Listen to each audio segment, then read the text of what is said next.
And welcome into the Monday, May the 23rd edition of the Bottom Line Lexington podcast. Sun's finally out here in Lexington, KY. School's about to let out for the summer. Sun's out, guns out, just around the corner. Locally, not much going on. UK basketball, Jeff Goodman from ESPN came out this morning and tweeted that the Marcus Lee going pro situation is now down to 50-50 and could go either way. Maybe finally someone has talked some sense into this poor kid and filled him in on the fact that, hey, Mr. Delusion, you're not in the top 100 NBA prospects. There's no way you're getting drafted. You averaged 6 points and 6 rebounds a game last year. It ain't happening, bro. Go back to Kentucky. See what happens. I'm sure Cal won't turn him away. All he has to do is just walk back on campus. Bottom line on this, in the last 23 games last year, Marcus Lee had 2 games in which he scored double digits and 6 games in which he fouled out. This is such an easy decision to go back to Kentucky, but we're not him. Courier-Journal says Isaiah Briscoe has workouts scheduled this week with both Minnesota and Atlanta. Do these two teams not look at box scores? Why do you want Isaiah Briscoe on your team? Chad Ford's got him in the mid-70s at his little top 100 list. He's not projected to be drafted either, although he's got better draft prospects than Marcus Lee, for what that's worth. Bottom line on Isaiah Briscoe. In this new era of shooting the ball from the outside, the three-point shot, why on earth would anybody want to draft a kid that hit 13% three-pointers and 46% free throws in college? Lee and Briscoe should both go back to UK. Preakness over the weekend. Exaggerator beats Nyquist. And all those favorite-loving chalk pushers have to rip up their $2-to-show tickets on Nyquist. Comes out today that Exaggerator and Nyquist will both head to Belmont for the final leg of the Triple Crown in 3 weeks, which has to be great news for NBC.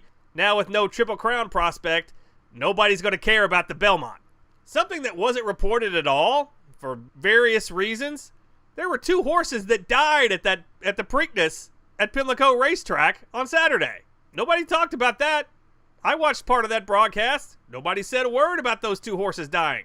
I wonder why. We all love the Derby. We all love to watch the Triple Crown races, but there is a very dark, seedy life away from those big races that people just don't want to talk about. Out of sight, out of mind. Bottom line, we said on this podcast last week, bet against Nyquist to win the Triple Crown.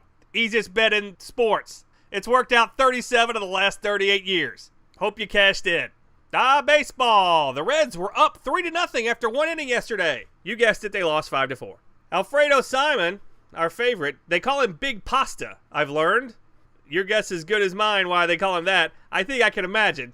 Gave up 5 runs in 5 innings, and his ERA actually goes down to 10.16. By the way, see if you can go online and find that 54-mile-an-hour eephus pitch Simon served up there. I think I could have hit that one. Reds now 7 losses in a row, 2-12 in their last 14. There's an article in the Cincinnati Enquirer today, what losing is doing to Brian Price. I know what it would be doing to me. Brian Price is a bad manager, but let's face facts. He doesn't have anything to work with, especially in the pitching department. And this from a guy who used to be a pitching coach. It's not all Brian Price's fault. It's some his fault, but it's not all his fault. Speaking of that great bullpen, there are a lot of moves made last week. Steve Delabar finally and thankfully was designated for assignment. He can sign with anybody now. Where's the mad rush to sign this guy? Jumbo Diaz, minor leagues. Kiva Sampson, minor leagues. They brought up 3 minor leaguers to fill that bullpen out. Good luck to those guys. They're all in their late 20s. It's not like these are up-and-coming prospects. These are guys 28, 29, 27 years old. We've already seen what they could probably do, but there is good news for the Reds. The starting pitchers are coming back soon. Raisel Iglesias, Michael Lorenzen, where have these guys been? They should be coming back soon. By the way, where's Anthony DeSclafani been? He was almost our best starter last year. And Homer Bailey, coming off Tommy John surgery, has been shut down again. Why would you rush this guy back? You already owe him over $100 million. I wouldn't mind to sit out the entire season. If you're trying to compete next year, if you don't care, just throw him out there now. Is there any pitching in the Reds organization? Well, a minor league team had 3 pitchers combined on a no-hitter. Bring those guys up. This weekend was also Ken Griffey Bobblehead weekend at Riverfront. Ken Griffey going into the Hall of Fame this year. For my money, a great player, Hall of Fame worthy. I think he's a little overrated, but I still think he's Hall of Fame worthy in terms of his entire career. But people in Cincinnati were really on Ken Griffey. It was kind of ugly. Marty Brennaman got into a war of words with him. A lot of people got into a war of words with Ken Griffey Jr. We look at his stats. Look at his time in Seattle. 1,685 games, 292 average, 417 home runs, 1,216 RBIs. In 9 years, he finished in the top 10 in MVP voting. Flash of Cincinnati, 945 career games. He only averaged 105 games a year due to injuries and whatever. 270 average, 210 home runs, 600 RBIs, and in those years he spent with the Reds, he didn't get one single vote for MVP. Now, granted, he played with the Reds for 8 years. They only had one winning season the entire time he was there. That was his first year. And if you're the Reds and you dealt for Ken Griffey and you gave him all this money and you have expectations, if he doesn't live up to those expectations, you're going to hate him. That's why so many people in Cincinnati just didn't like Ken Griffey Jr. when he played for the Reds. He didn't live up to expectations. He came to the Reds when he was 30. He's in the prime of his career, and he just didn't produce anything close to what he did in Seattle. Ken Griffey will go into the Hall of Fame as a Seattle Mariner this summer, and rightly so. Reds on a 7-game losing streak, and now they head out on a week-and-a-half road trip to the West Coast. Good times for the Reds. And who's the first face you see when you go to the ballpark tonight? Clayton Kershaw. Reds and Dodgers at Dodger Stadium tonight, Chavez Ravine. Clayton Kershaw, 1.67. Brandon Finnegan, 4.84. Reds 3-14 on the road. Worst all of baseball. You think the Dodgers are going to win tonight? Well, you and everybody else in the world. They're a minus 360. I need to go check, but I think that's the biggest favorite of any baseball game this year. If I won't lay 150 on a baseball team, I'm certainly not going to lay 360 just to win one bill on a baseball game. Clayton Kershaw, major league record. Last 6 starts, 10 or more strikeouts, and either 0 or 1 walk. No one has done that 6 consecutive starts in the history of Major League Baseball. And another record so far, strikeout to walk ratio, 22-1. Yeah, that'll win you some games. Is there hope for the Reds tonight? Well, first of all, you're getting a lot of value. If the Dodgers are minus 360, you win one game, you can cover your bankroll for a whole week of losses. And the Dodgers at home, they're only 10-12. They haven't lit it up. Not to mention they're coming off a 17-inning game yesterday. We'll talk about that in a minute. Maybe a little tired? Will Kershaw pitch extended innings tonight to give that bullpen a break? Don't know. You can't bet on the Dodgers tonight. It's either the Reds or nobody. I'll take nobody. But don't sell the Reds short. With that bullpen fried, if there's ever a night to go against Kershaw, it's tonight. When you think of mean guys in the NFL, who do you think of? Well, the American public thinks of Tom Brady, Richard Sherman, Cam Newton, the most hated guys in the NFL. Too bad Peyton Manning retired. He'd be at the top of my list. But somehow, former UK player Jacob Tamme made this list.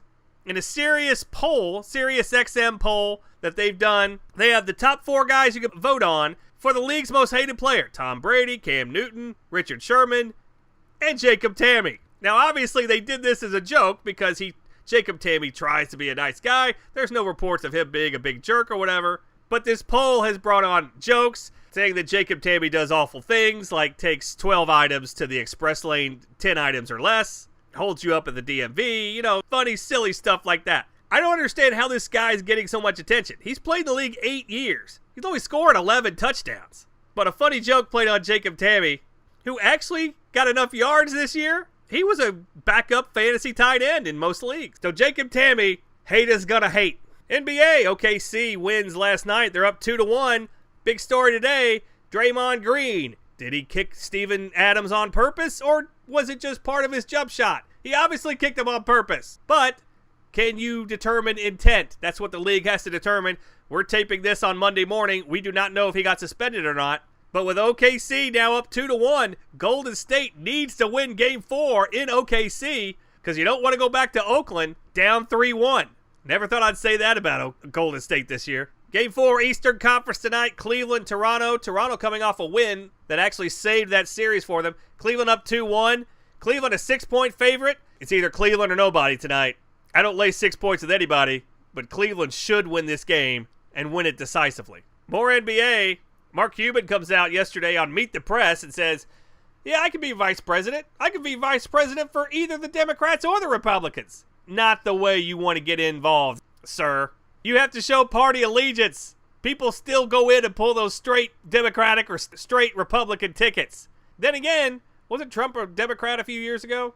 I digress. Las Vegas now has Cleveland and Golden State tied as favorites to win the NBA title at 5-4. OKC at 7-2. Toronto 150-1. Kind of makes me feel better about going with Cleveland tonight, if you ask me. Baseball yesterday. Dodgers and Padres play 17 innings. Yasiel Puig, the nightmare continues for his manager. Dodgers tried to lay a sacrifice bunt down in extra innings. Puig went and fell asleep on the base pass, didn't advance a base. So the game keeps going several more innings until Puig himself ends the game with a game-winning hit in the 17th. He saved his butt there. If the Dodgers had lost that game, you would be hearing a lot more about his base-running exploits, to say the least. Jackie Bradley Jr. of the Red Sox, 27-game hitting streak. You think Joe DiMaggio, wherever he is, do you think he's sad or you think he's worried today? I don't think so. Bradley's not even halfway to DiMaggio, who got 56 games 75 years ago. You know how I know? Because I keep getting updates on my phone every day that DiMaggio got a hit. Stop it, MLB. Anyway, is this going to continue for Jackie Bradley? Well, the numbers say no chance. Before this year, 785 plate appearances, career average, 213. Yeah, this is a fluke. Life is about expectations. We say that all the time on this show. Toronto Blue Jays coming off a very impressive 2015 season. 22-24 as we speak, 6 games behind in the American League East. And John Gibbons, the Blue Jays manager, is losing his mind. In the last 8 games, he's been kicked out 3 times. You think that's pressure? Bobby Cox's record number of ejections may be in trouble if this kid keeps it up. NFL, Tom Brady's going to file another appeal. This thing's been going on for 491 days. And you still can't settle it? The biggest sports league in the world and its biggest star still can't settle it. Okay? Speaking of the NFL being dumb, actually, or being smart, depending on how you look at it, apparently they've tried to manipulate research on concussion studies. ESPN is reporting today. This is a billion-dollar industry, this National Football League. Of course they could manipulate studies. They've got to protect their money. The richest 100 people in America, I guarantee you, that top 100 list is littered with NFL owners. They're just protecting their cash. Look for the outrage to continue from the players. The NFL up to some shady tricks. Big weekend for Johnny Manziel. Apparently he got into a bar fight in Las Vegas over the weekend, and it came out today that he's going to be investigated for a car crash that he was involved with in April. The hits just keep coming for this kid. It's going to end ugly for this guy. NFL is going to revamp their instant replay system and change it up. Hopefully, they will get CBS's Mike Carey, former NFL referee, out of the booth in some way. There is no more incompetent person on television than when Jim Nantz and Phil Simms have a questionable play, it's under review, then they go back to the studios where Mike Carey predicts what's going to happen, and he's always wrong. Google it. He's always wrong. By the end of the playoffs last year, they were afraid to go to him because they knew that he would screw it up. If he's back on CBS broadcast this year, it's because he knows somebody or has incriminating pictures on somebody. Nothing more. That guy was the worst. Conor McGregor, on again, off again, UFC fighter, now says he's going to fight Floyd Mayweather because Floyd needs Conor McGregor to make a lot of money. No, he doesn't. He gets $100 million no matter who he fights. I thought they were both retired. Oh well. Sugar Ray Leonard laughs at these guys. Talking about a guy who retired. That guy retired 7 times. But Hagler did beat him. Hagler got ripped off. I digress. All right, Mac Daddy Stogie time. Talked about the NBA game earlier. It's either Cleveland or nobody, but Cleveland's laying 6 points. Can't touch that game. That's an MC Hammer special. Couple of baseball games we like tonight. Some small dogs. Philly goes to Detroit. Vince Vasquez, 2.42 for the Phillies. Mike Pelfrey, 5.49 for the Tigers. Tigers have been playing well lately. 6 of their last 10. 5 of their last 8 since Brad Ausmus threw his jersey onto home plate. Vince Velasquez, one of the amazing stories of the first couple of weeks of the season. ERA under 2.5. But his last 3 games, ERA 4.24. Detroit 10-5 as a favorite this year, although they're only 21-22. So this is a spot for Detroit And Philly has been a huge overachiever so far this year with a 25-19 winning record, and nobody expected it. Regression to the mean. Give me the Tigers plus 105 tonight at home against Philly when they have no business being a dog. Other game tonight, Tampa goes to Miami. Tampa 1 game under 500, Miami 1 game over. Matt Moore, who 4 years ago looked to be one of the best young pitchers on the horizon. Tommy John surgery later. He's wallowing at 5.09 ERA. Wei Yin Chen for the Marlins, 4.22 ERA. Is this a spot for the Rays? As a road dog, Tampa 6-5. At home, the Marlins 9-12. This might be the spot. Marlins a little bit slow right now, 4-6 in their last 10. I'm getting the hotter team. I'm getting the pitcher with the better pedigree, and I've got a spot in which the Rays have succeeded this year. Give me Tampa plus 120 in Miami tonight. So Detroit and Tampa, your two Mac Daddy Stogie locks of the night. You could take those two to the desert and smoke them. And that's it for today's Monday, May the 23rd edition of the Bottom Line Lexington podcast. Thank you for listening. Feel free to email us, bottomlinelex@gmail.com, and follow us on Twitter @bottomlinelex. And please subscribe to this YouTube channel. Thanks again for listening, and until next time, may the winners be yours.